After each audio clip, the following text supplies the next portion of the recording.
हाँ, नमस्कार दोस्तों।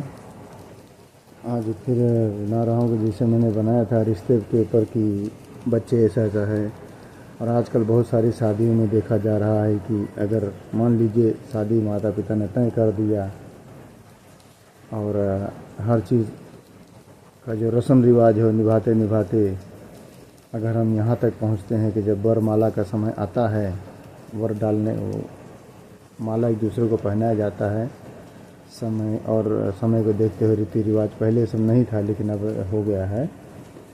तो लड़की क्या करती है, दूल्हे का हाथ नहीं पकड़ेगी, थूक देगी या धक्का दे देगी या कोई मतलब विषम ही होता है। तो हार डालते समय भी देखा गया है कि ऐसा हम माला पहनाते हैं कि पूरा नीचे तक चले जाता है, मतलब एक अपमानजनक व्यवहार होता है। तो मैं बच्चियों से हाथ जोड़कर विनम्र विनती करता हूँ कि बेटा, जब आपको आपका जीवन साथी नहीं पसंद है, आप बालिग हैं, आप पिताजी से विरोध कर सकती हैं, माता से विरोध कर सकती हैं, बड़ी बहन या बड़ी भाभी हो विरोध कर सकती हैं, मुझे ये जीवन साथी पसंद नहीं है। कभी कभी क्या होता है बेटा कि जब माता पिता बहुत थक जाते हैं, 70 दरवाज़ा देखना पड़ता है एक सुयोग्य लड़का पाने के लिए, बेटी के लिए। तो अब ऐसा नहीं है कि आपके हिसाब से कि माता पिता कंटाल जाते हैं आपसे, आप जी भर जाता है कि चलो इसको शादी करके हटा दो, ऐसी बात नहीं है। हर माता पिता ये चाहते हैं कि हमारी बेटी अच्छे घर में पढ़े और यथाशक्ति वो उनको जो देना हो दान दक्षिणा, जिसे हम दहेज कहते हैं, मुँह फाड़े खड़ा रहता है ये नियम। क्या करें भाई, हमारी शादी में हम तो दो क्या हमारी शादी हुई लेकिन हमने कभी दहेज नहीं लिया। यथाशक्ति जो सामने वाले से मिला वो हमने ले लिया। तो किसी के देने से कुछ नहीं होता, लेकिन एक समाज में प्रथा चली आई है। हाँ, तो मैं कह रहा था अगर आपको नहीं पसंद है तो आप खुले शब्दों में कह दीजिए, क्योंकि आगे जो आपसे व्यवहार होता है, आप जानबूझकर नहीं करते हैं बच्चा, लेकिन आपसे जो व्यवहार होता है ना चाहते हुए भी, लड़का अपमानित हो, आप अपमानित हो, बारात चली जाए, माता पिता का सर नीचे हो जाए, आपको कहना आसान हो जाता है कि लड़का नहीं पसंद था तो क्या करें। लेकिन उतना खर्चा खराबा करने से अच्छा है बेटा कि आप खुले शब्द में कह दो। और संक्षिप्त रूप में अगर घर वाले नहीं मानते हैं तो आप प्रधान जी से मिलो, उन्हें उनसे कांटेक्ट करके बताओ, 2-4 जन से, या जैसे मामा जी होते हैं, बड़े बहनोई होते हैं, चाचा होते हैं, जिसकी आप इज्जत करते हो दिल में, जिसकी बात मानते हो, आपको जो प्यार करते हैं,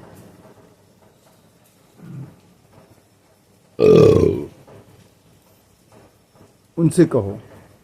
प्रधान जी भी अगर ना नुकुर करते हैं, नहीं समझा पाते हैं, तो आपका आगे अभी बहुत चैप्टर बाकी है। आप कानून का सहारा ले सकते हो, सीधा मना कर दो, या लड़के से डायरेक्ट नंबर लेके बात करो कि हमें शादी मंजूर नहीं है और हम आपके साथ नहीं रह पाएंगे। तो सबकी मर्यादा बनी रह सकती है। हो सकता है लड़का समझदार हो, समझ जाए। और कभी कभी जैसे मैंने कहा कि 70 दरवाज़ा देखना पड़ता है, बेटा ये इतना सरल नहीं है। एक बेटी का पिता होने में, मेरे पास भी 2 लड़कियां हैं, हमें भी बहुत जगह जाना पड़ेगा। अब देखिए माता रानी कहाँ उनका नसीब लिखी होंगी।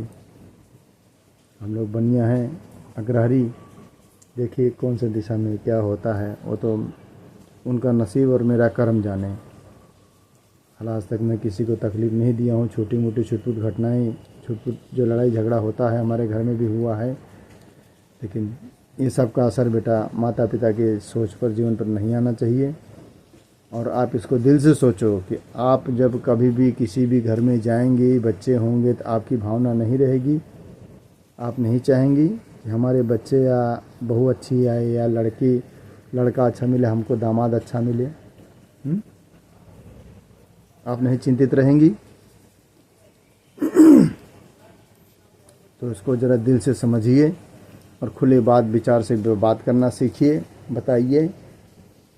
तमाम सारे संस्थाएं भी हैं, वहाँ भी आप शिकायत कर सकती हैं।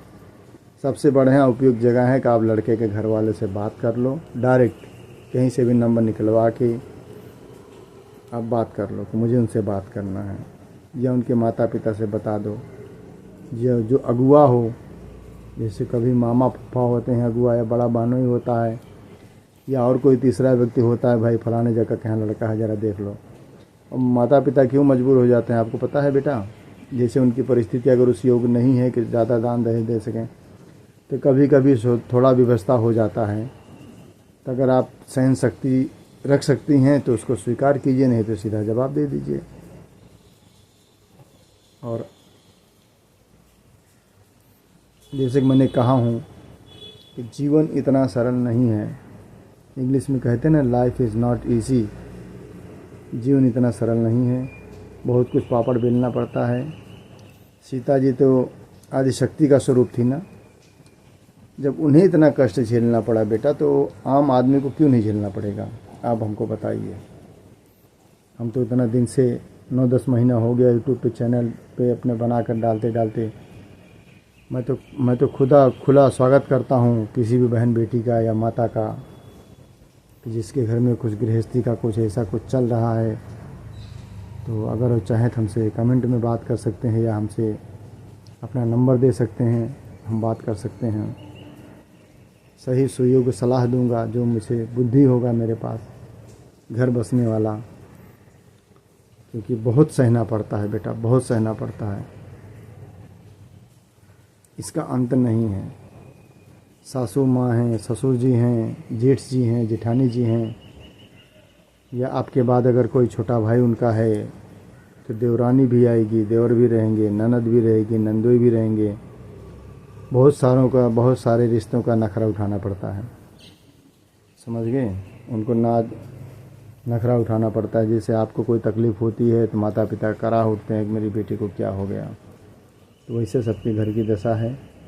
लेकिन ऐसा कोई कार्य मत कीजिए कि सामाजिक स्तर पर आपके पास जवाब न रह जाए। और गुस्सा तो इतना ख़तरनाक है बिटिया कि समझ लो कि भाई दोनों पक्ष के लिए नुकसान है। वो बिना विचारे सो करे सो पाछे पछताए। तो हमारी अगर ये, मैं आपको आदेश नहीं दे रहा हूँ, विनती है मुझे